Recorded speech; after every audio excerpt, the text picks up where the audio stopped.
Leo lived in a quiet house at the end of a long street. He had plenty of toys and a bright bedroom, but he often felt like something was missing. While the other children played soccer in the park, Leo usually sat on his porch, drawing in his sketchbook and watching the clouds float by.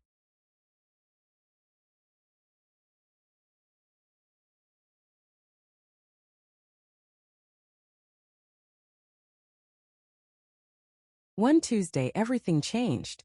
A small cardboard box sat trembling near his garden gate. When Leo approached, a pair of bright, curious eyes peeked out from under a blue blanket. It was a puppy with oversized ears and a tail that wouldn't stop wagging. Leo felt an instant spark of joy he couldn't explain. He named the dog Barnaby. That night, as Barnaby curled up at the foot of his bed, Leo realized he wasn't just bringing home a pet. He was meeting a partner for all the adventures he had only ever imagined in his drawings.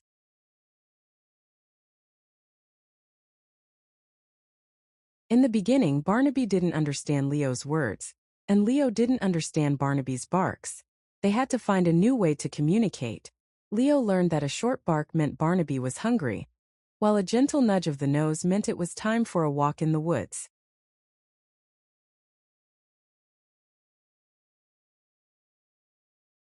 They spent their afternoons practicing tricks in the backyard. Leo used small treats to teach Barnaby how to sit, stay, and high-five. Each success was celebrated with a clumsy dance and a lot of laughter. Through these moments, a language of trust began to grow between them. It wasn't just about commands, though. When Leo had a bad day at school, Barnaby would rest his heavy head on Leo's knee. He didn't need words to say, "I am here for you." In those quiet moments, Leo understood that friendship is often felt rather than spoken.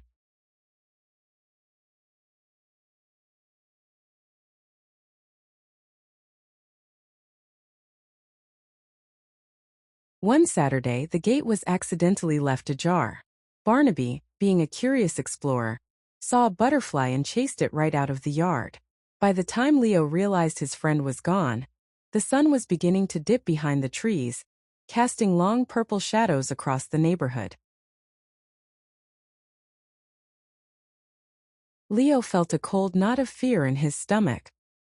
He grabbed his flashlight and called Barnaby's name until his voice was hoarse. He searched the park, the grocery store parking lot, and the old bridge. The world felt much larger and scarier without his furry companion by his side.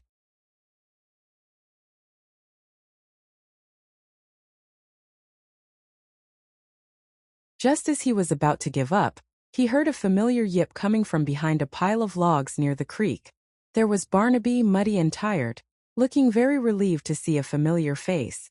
Leo hugged him tightly, promising never to let the gate stay open again.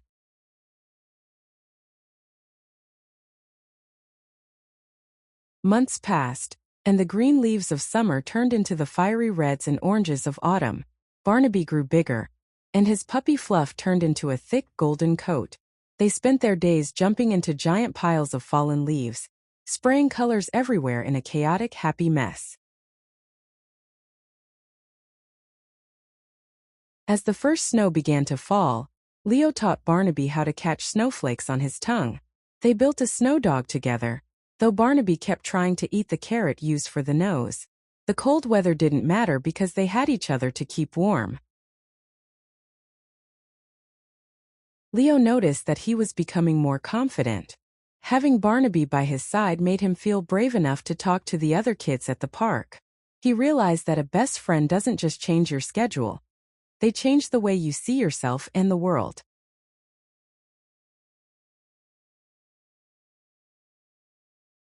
Leo and his father built a small treehouse in the backyard oak tree. It was Leo's favorite place to read, but there was one problem.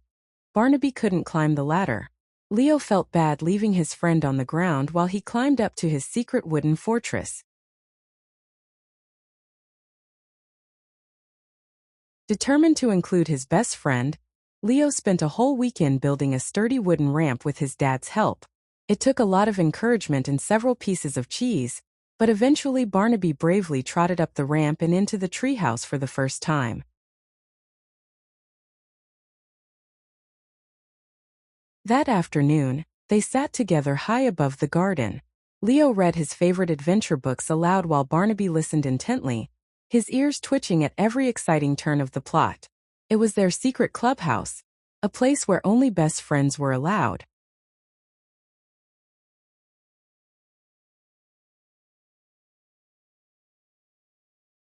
Years later, Leo looked back at his old sketchbooks and smiled.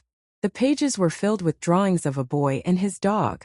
Barnaby was a bit slower now, and his muzzle was turning white, but his eyes still held the same spark of love they had on that first day by the garden gate.